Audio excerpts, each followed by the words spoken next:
Candace, guess what? What? Take a guess. Chicken butt?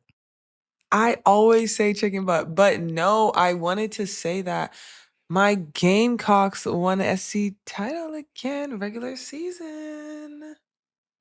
Say Don't you guys have a congratulations. piece of the title? Isn't it not all yours? It doesn't matter. I'm just saying, don't It you want literally it to be doesn't all matter. yours? Because It really, is if it's not, it is literally no, all sharing, ours, you can't basically. share first place. Like, it doesn't work that We're way. not gonna share first place. I will tip my hat to you and say that 5 years in a row does That's equate to a dynasty. I will give that. 10th time in 13 seasons. Pretty dominant. You all destroyed Ole Miss. I turned on the game and then quickly turned it off because I was like, this game is over. It was a masterclass. So congratulations, South Carolina. yes. And thank you. That's I think the wanted to hear SEC from you. tournament is going to be No, it's gonna be crazy. so much fun. I am Yeah, it trying to is. make my way to the SEC tournament ASAP. UCLA Big Ten champs, the first regular season title for UCLA since joining the conference in 2024. Man, such a long They've drought. been on a roll. Such a long drought. Joined it 2 years earlier, championship in the second year. But I will say that UCLA's playing well. They're playing great basketball. Yeah, they are. And then, of course, UConn clinched their 6th straight Big East regular season title and 25th overall. It was UConn's 32nd conference title overall and 13th in a row, including its 7 years in the American Athletic Conference. Let's talk about TCU, though. Let's do it. And you can't talk about TCU without talking about that girl, Olivia Miles. I'm coming up with a nickname for Olivia. Triple double. I'm calling her, it might be something so simple, like we got to do a play off of goggles or something, because vision and I'm going to come back to you. I'm going to have a nickname for her. She rallied back. I say she because literally it was her 5th triple-double of the year, the most ever in a season by a Big 12 player. The score with 7 minutes and 16 seconds left in the fourth quarter was 66-53. Iowa State was up by 13 points with 7 minutes left in the entire game. And TCU held them to just 7 more points while they scored 27 points. Yeah. They went on a 27-7 run to close the game. Iowa State ended up only scoring 73 points, TCU 80. A lot of that came down to just Olivia Miles in the pick and roll. She finished with 26 points, 10 rebounds, 10 assists. She was talking that talk. Her puff was going back and forth. I love watching her play. Yeah. Love watching her play. It's a good dub for them. If there's a comp, and I know, you gotta be careful with player comps. I think Chelsea Gray is that style. She's a big guard. She has court vision. Her passing opens up her scoring. Her scoring opens up her passing. She's one of my favorite players to watch. We're going to skip over this real quick, but Tennessee is sucking. We've lost 4 straight. Texas, Ole Miss, Texas A&M, Oklahoma. I thought they had the Oklahoma game. I mean, here's the thing. Let's just be honest. The 2 games, like Texas, it was a possession. Yep. Let's say we don't foul on that one possession, then I think we come down, we execute, maybe we're up by 1. Against Oklahoma, everything was going our way, and then I think we just started fouling. We couldn't score. There was a lid on the basket. The bonus pretty early. Got in the bonus. I don't think we're that far off. We went into last week being number 21 in the country. Obviously, after 4 straight losses, we're not going to be ranked. We're still 6, I think, in the SEC. Mm-hmm.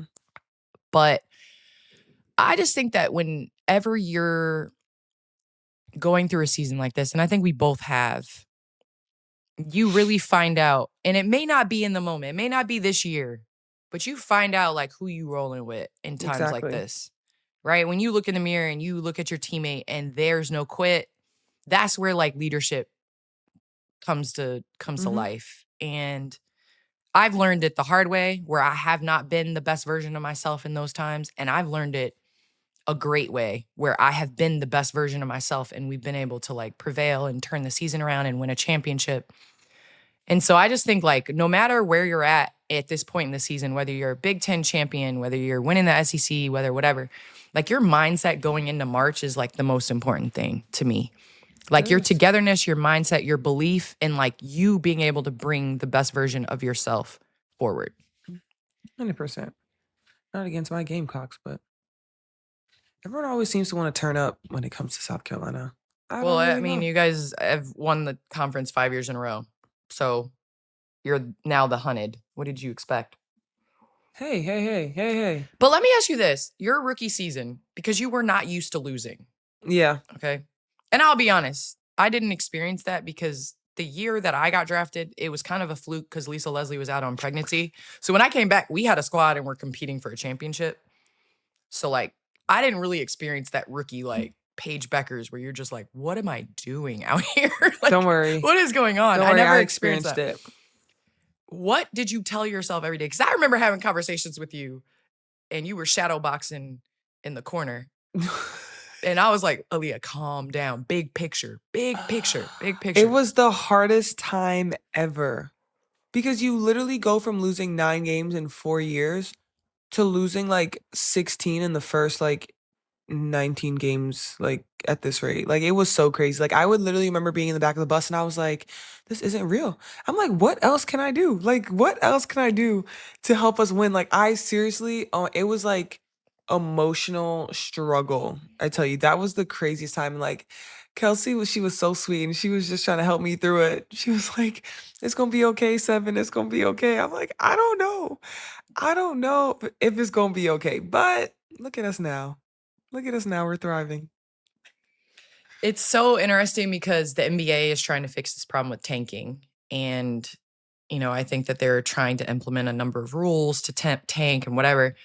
But the franchises to me that really succeed are the ones that have a certain mindset. Like I can remember talking to SGA, when Oklahoma was terrible and he kept talking about a championship mindset.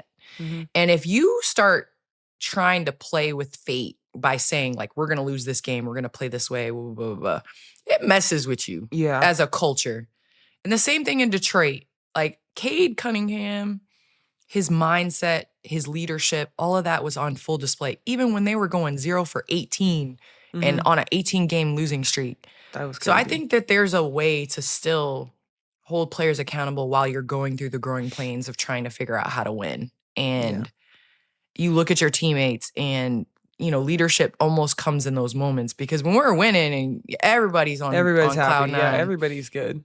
that's the way it is. And when you're losing, there's a lot of noise, there's a lot of things that are outside the circle that come in. LSU lost to your Gamecocks about a week ago. About a week ago, A couple, that's what we're doing. Sorry. And on the team, obviously, Flaujae's mom on Instagram Live had quite a bit to say about LSU's loss to South Carolina. Even though the IG lives expire, the internet has everything saved. Clips were all over social media. I turned on baller alert and I was just like, wow, okay.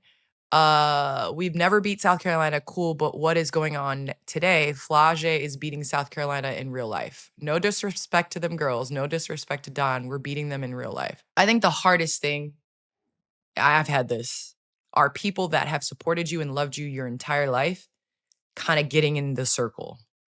And I think it's your job as a professional to kind of keep those people not in the circle. And I've failed at that a number of times. I've succeeded in that in the conversations.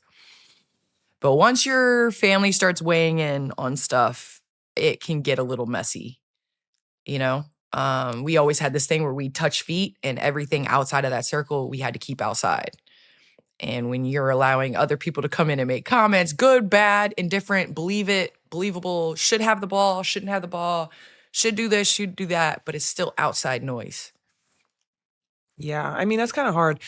For me though, like it's so funny, like my parents, so my dad's not even like on social media, but my mom she is. And there have been times where she's like pretty good at like, you know what, I'm not gonna sometimes she likes to kill him with kindness. So she'll go on Twitter and she'll quote a scripture and she'll post something to a reply. And I'm like, girl, You did not even need to do that. Like, it is literally, she goes, no, no, this is how I'm going to be the one to handle it. So if you ever just go through her Twitter, it's probably her replying to people with a nice scripture. And I'm like, girl, you are so unserious. But I know she means well. And I know she's like the opposite. Like, she doesn't ever want to be involved or like say anything that's kind of like out of pocket because I'm also that person that like, let's not even worry about it.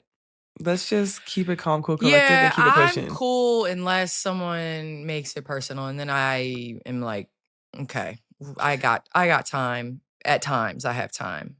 I think being a mother changes that perspective. So I identify with Flaujae's mom as a mom because Layla would have some 7-year-old at school that she didn't like and she didn't mess with, and then all of a sudden now I don't like the Now you seven don't year ma no, old. that's valid. And I'm like, now I'm giving the 7-year-old dirty looks when I drop her off at drop off because of what has happened. So I understand, but that's only what Layla's telling me. Yeah. So for me publicly to go out and say stuff, it just you feel the need to defend your kids, but trust that you've raised them to be able to stand on their own 2 feet.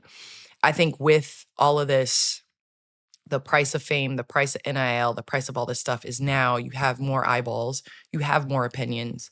And unfair as it is, it comes with it. And so with that being said, just win at life, right? Like, Just I don't think you have to talk about it. You can be about it. And it is difficult. And I don't know Flaujae's feeling on this, but yeah, I told my parents, like, come on, man, stay out of yeah, it. don't exactly, We 100%. better, we better than that, you know? So it is what it is. But I think that the biggest thing for you on a team is to make sure that you keep the outside noise outside.